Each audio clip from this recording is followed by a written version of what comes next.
لا إله إلا الله لا إله إلا الله لا إله إلا الله لا إله إلا الله لا إله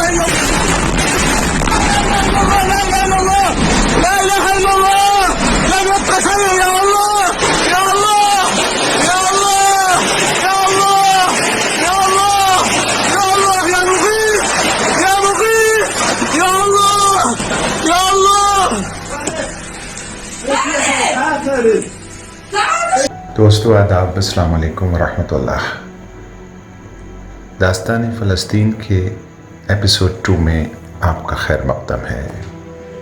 دوستو، یہ فلسطین کی کچھ بستیوں میں اور کیمپوں میں ایک سیلیبریشن کیا جا رہا ہے کسی پروگرام کا۔ پوچھا گیا کیا ہے، بتایا گیا یہ نکبہ ڈے منایا جا رہا ہے۔ ہم نے پوچھا یہ نکبہ ڈے کیا ہے، تو اس کی تاریخ بڑی عجیب سامنے آئی۔ آپ بھی غور سے سنیے گا، بہت اہم ہے۔ دوستو، نکبہ ڈے منانے کی جو شروعات تتکالین راشٹرپتی یاسر عرفات نے 1998 میں کی تھی۔ 14 مئی 1948 کے دن اسرائیل کے گٹھن کے بعد لاکھوں فلسطینیوں کے بے گھر اور قتل ہو جانے کی گھٹنا کا دکھ مناتے ہیں یہ لوگ اس دن نکبہ ڈے پر، اور اس دن کو عبرت کے طور پر بھی یاد کیا جاتا ہے۔ دوستو، 1947 میں فلسطینی وبھاجن یوجنا یعنی سیونکت راشٹر مہا سبھا پلیج لی گئی تھی ایک، جو 181 سیکنڈ کے نام سے مشہور ہے۔ پلیج 181 سیکنڈ سیونکت راشٹر مہا سبھا۔ اس نے معلوم ہے کیا کیا تھا؟ اس نے 10% یہودیوں کو فلسطین کی 55% بھومی پر جبراً قبضہ کروایا تھا۔ یونائٹڈ نیشن جنرل اسمبلی کا یہ فیصلہ ظاہر ہے فلسطینیوں اور پڑوسی عرب دیشوں کی عوام کو منظور کیسے ہوتا؟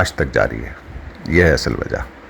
آپ کو بتا دیں کہ یہ وہی سیونکت راشٹر مہا سبھا یعنی یونائٹڈ نیشن جنرل اسمبلی ہے جو دنیا کو مانو ادھیکاروں کے پاٹ کا ڈھونگ رچاتی ہے۔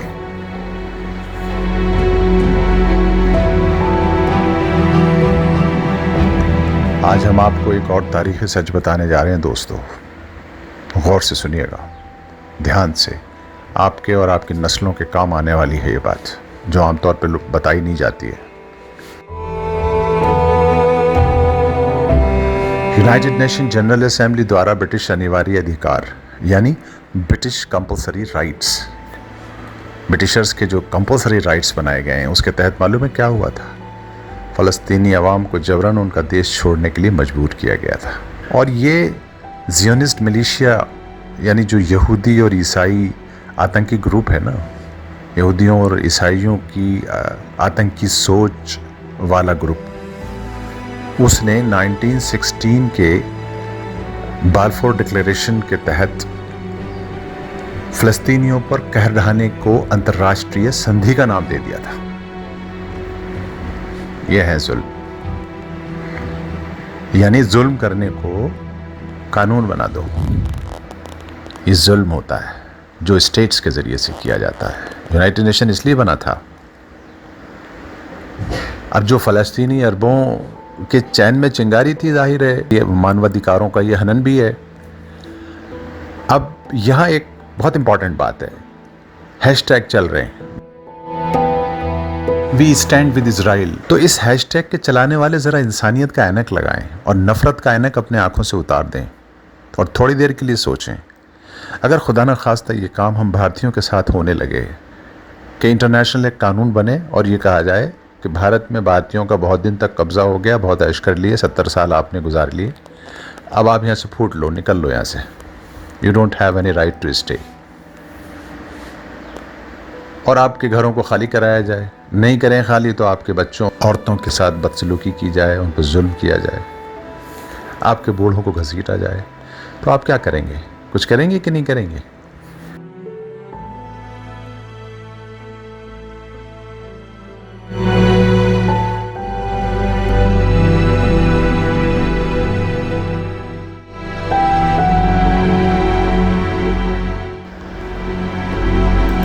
آج یہی کر رہا ہے فلسطینی،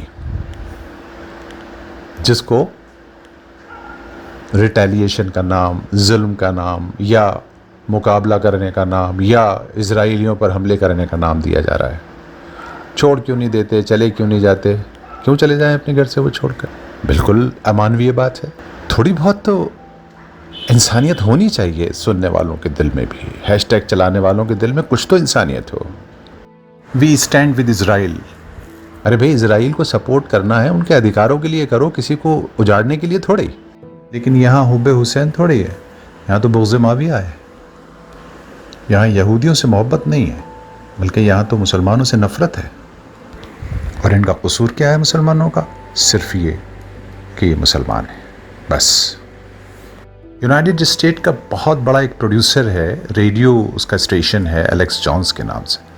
الیکس جونز کہتا ہے کہ فرسٹ ورلڈ وار سے اور 2008 ممبئی اٹیک تک کہیں کسی آتنکی حملے میں یا اٹیک میں مسلمانوں کا کہیں ڈائریکٹلی یا انڈائریکٹلی کہیں کوئی رول نہیں ہے۔ آپ کو معلوم ہے دنیا سے دھتکارے گئے یہودی، دنیا سے، تو آپ کو معلوم ہے کہ ان کو فلسطین میں پناہ دینے والا کون تھا؟ فاتح بیت المقدس سلطان صلاح الدین ایوبی رحمۃ اللہ علیہ تھے۔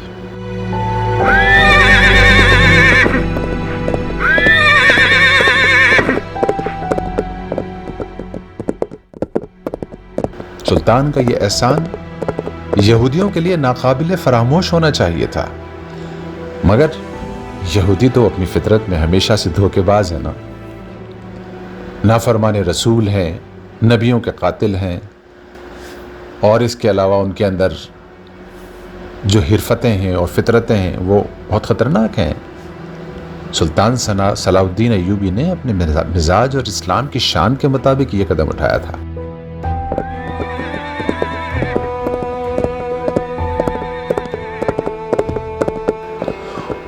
ان کو یہودیوں سے کسی وفا کی امید نہیں تھی، لیکن دنیا سلطان کے اس احسان اور تاریخ اسلام کے اس سنہرے دور کو فراموش رکھنے میں ہی اپنی بھلائی سمجھتی ہے، اور دنیا کے تاریخ داں اس پر اپنا قلم نہیں اٹھاتے، کیونکہ سچ سامنے آ جائے گا۔ اس لیے اس واقعے کو کبھی تاریخ کا حصہ بننے ہی نہیں دیا گیا دوستو۔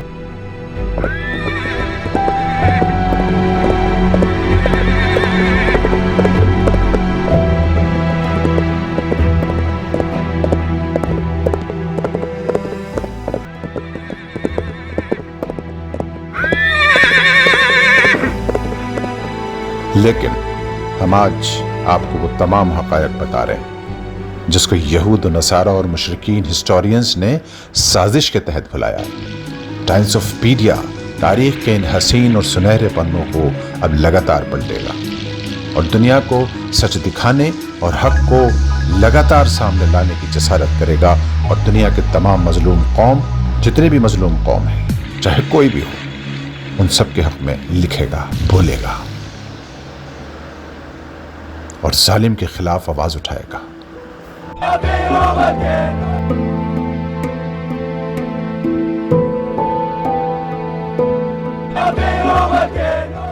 آپ کو میں بالفور گھوشنا یا ڈکلیریشن ہے، بالفور ڈکلیریشن، اور سائکس پیکاٹ ایگریمنٹ کیا ہے اس کے بارے میں بھی بتاتا ہوں۔ یہ بھی بڑی عجیب سچائی، بڑی عجیب حقائق ہے، غور سے سنیے گا اس کو بھی۔ سائکس پیکاٹ ایگریمنٹ کے بارے میں کتنا لوگ جانتے ہیں؟ کیا ہے یہ سائکس پیکاٹ ایگریمنٹ؟ چلیے اس کے بارے میں ہم آپ کو سیدھے بتاتے ہیں۔ دوستو 1915-16 کے بالفور گھوشنا میں یہ ایک ڈکلیریشن تھا جو حسین بن علی، یہ عرب کا بادشاہ تھا، اور جو برٹین کا سمراٹ تھا ہنری میک موہن کے بیچ یہ ایک ایگریمنٹ ہوا تھا، ایک پتراچار ہوا تھا، ایک کرسپونڈنس تھی یہ، یعنی حسین میک موہن پتراچار اس کو کہا گیا تھا، جو بہت مشہور ہے، لیکن ہمارے سامنے وہ نہیں آئی ہے، اور ہم نے آپ کے سامنے لانے کی کوشش بھی نہیں کی ہے، آپ کے سامنے لانے کی اس کے بارے میں کوشش بھی نہیں کی گئی۔ دوستو میک موہن کی طرف سے وعدہ کیا گیا تھا کہ وہ آٹومن امپائر یعنی سلطنت عثمانیہ سے عربوں کو آزادی دلا دے گا۔ یہ خلافت تھی، آپ کو معلوم ہے پورے عرب ورلڈ جو تھا وہ آٹومن امپائر کے انڈر آتا تھا، لیکن انہوں نے کیا کہا کہ ہم سبھی عرب ریاستوں کو آزاد کریں گے، جبکہ اس دھوکے والے سمجھوتے سے عرب عوام ناخوش تھی. یہ ایک عجیب فیکٹ ہے. صرف لالچی اور منافق عرب حکمران کو اس میں ان کا سیاسی نفع اور عیاشی نظر آ رہی تھی.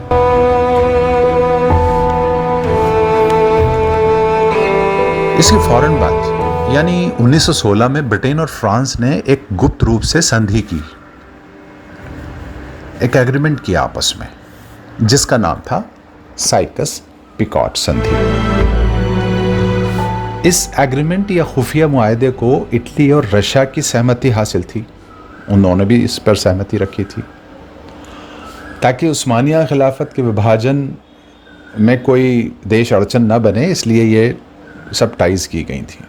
اس کے تحت کیا ہوا کہ 1923 میں سلطنت عثمانیہ کے خاتمے کے بعد جب عرب ریاستیں الگ ہوئیں اور غیر عرب ریاستیں بھی اس میں کچھ شامل تھیں، جب وہ الگ ہو گئیں یعنی ترکی کی عثمانیہ خلافت کے زیر نظام جو سٹیٹس آتی تھیں ان کا بندرباٹ شروع ہو گیا.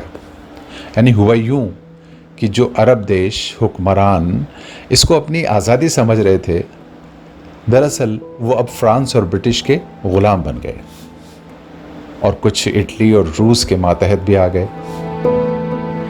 مختصر یہ 1917 میں برطانیہ دوارا یہودی آزادی کا آندولن شروع کیا گیا اور یہ بالفور ڈکلیریشن کے سمرتھن میں ایک ساروجنک پرتگیا یعنی پبلک پلیج کے بعد وجود میں آیا. اس گھوشنا کا مقصد ایک راجیہ یعنی فلسطین کے ورد ایک یہودی راشٹریہ نواس استھان نیشنل ہوم یعنی اسرائیل کی استھاپنا کرنے کے لیے یہ ماحول تیار کیا گیا تھا، اسرائیل کے اسٹیبلشمنٹ کے لیے اور فلسطینیوں کو، فلسطینی عربوں کو اجاڑنے کے لیے، ان کو ہمیشہ برباد رکھنے کے لیے، ان کے جینوسائیڈ کے لیے ان ادر ورڈز. اب یہاں یہ سوال پیدا ہوتا ہے کہ انگریز حکومت اگر واقعی یہودیوں کی ہمدرد تھی تو ان کو اس نے یورپ میں اور امریکہ میں کیوں نہیں بسایا، اپنی یورپ کی سرزمین پر کیوں نہیں لایا وہ؟ اس کے پیچھے دو وجوہات ہمیں نظر آتی ہیں. ایک تو عیسائی جو عیسیٰ مسیح کو اللہ کا رسول مانتے ہیں وہ یہودیوں کو اپنا دشمن مانتے ہیں، کیونکہ حضرت عیسیٰ کو سولی پر انہی یہودیوں نے چڑھانے کی یوجنا بنائی تھی. بعد میں عیسیٰ کے رب نے ان کو آسمانوں پر اٹھا لیا اور وہ پھر آئیں گے اور پھر ان یہودیوں کے اور ان کے آقاؤں کا قتل کریں گے، یہی عیسیٰ علیہ السلام. لیکن عیسائی آج یہ نہیں سمجھ رہے کہ یہ خود ہمارے نبی کے قاتل ہیں جن کا وہ ساتھ دے رہے ہیں. وہ یورپ، یہ پروٹسٹنٹس اور کیتھولک یہ کیوں نہیں سمجھ رہے کہ یہی لوگ تو ہیں جنہوں نے عیسیٰ مسیح کے قتل کی سازش رچی تھی. اس سے پہلے بہت سارے نبیوں اور رسولوں کو انہوں نے قتل کیا. لیکن بہت جلد جب ان کا لاسٹ میسنجر جس کو یہ کہتے ہیں یہودی مسیح دجال وہ آئے گا تو پھر عیسیٰ مسیح بھی آئیں گے اور وہی عیسیٰ مسیح اس دجال کو بھی قتل کریں گے اور ان کی پوری ٹولی کو، ان سارے یہودی ظالموں کو بھی قتل کریں گے. بہت جلدی وہ وقت آنے والا ہے. اور آپ دیکھیں گے یہ گریٹر اسرائیل کا جو نعرہ دیا جا رہا ہے، جس کے لیے ساری تیاریاں ہو رہی ہیں، پوری انسانیت کا قتل عام ہو رہا ہے، پوری انسانیت کو لاک ڈاؤن میں رکھ دیا ہے، یہ گریٹر اسرائیل یہ گریٹر گریو یارڈ میں تبدیل ہوگا.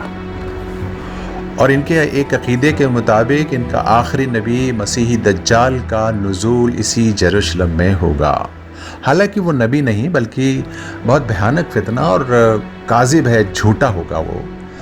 یروشلم دراصل اسلام، یہود اور نصارہ یعنی تینوں مذاہب کے لیے بہت ہی متبرک جگہ ہے. دوستو یہ متبرک تینوں مذاہب کے لیے کیوں ہے، اس کی تاریخی حقیقت کیا ہے، قرآن اور حدیث کی روشنی میں فلسطین کی سرزمین کو متبرک کیوں کہا گیا ہے، بہت سے نبیوں کو اس طرف ہجرت کرنے کے لیے کیوں کہا گیا ہے، اس سب کے اوپر ہم آپ کو داستان فلسطین کے ایپیسوڈ 3 میں خلاصہ کریں گے. آپ تب تک ہمارے ساتھ بنے رہیے. بہت شکریہ.